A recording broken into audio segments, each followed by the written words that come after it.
ഒരു ചെറിയ നനവിലും പൂവിട്ട് നിൽക്കുന്നൊരമ്പൽച്ചെടി. ഒരു കഥ പറയട്ടെ. വെള്ളം ഇനി വരില്ലെന്ന് മണ്ണ് തന്നെ തീരുമാനിച്ച പോലെ മണ്ണിൽ വിള്ളലു വീണു തുടങ്ങി. കാറ്റിനു പോലും ചൂടനുഭവപ്പെടുന്നു. അവിടെ ഒറ്റയ്ക്കൊരമ്പൽച്ചെടി. ആഴമുള്ള വെള്ളമില്ല, ഒഴുകുന്ന കുളമില്ല, ജീവിക്കാൻ പറ്റില്ലെന്ന് ലോകം തീരുമാനിച്ചൊരു സ്ഥലം.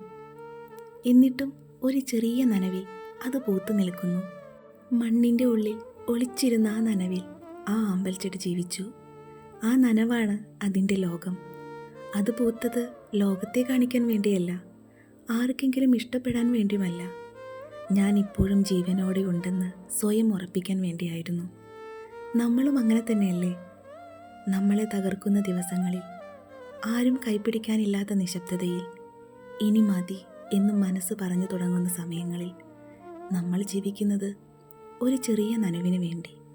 ഒരു വാക്ക്, ഒരു ഓർമ്മ, ഒരു പ്രതീക്ഷ, അത് മതി നമ്മളെ വീണു പോകാതെ നിലനിർത്താൻ. ഇന്ന് നാം കരയുന്നുണ്ടെങ്കിൽ അത് നാം ദുർബലനാണ് എന്നതുകൊണ്ടല്ല, നമ്മൾ ജീവിക്കാൻ ശ്രമിക്കുന്നതിൻ്റെ തെളിവാണത്. ഒരു ദിവസം വെള്ളം തിരികെ വരും.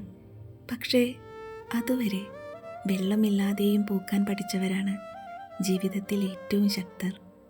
ഈ അമ്പൽച്ചെടി പോലെ നമ്മളും.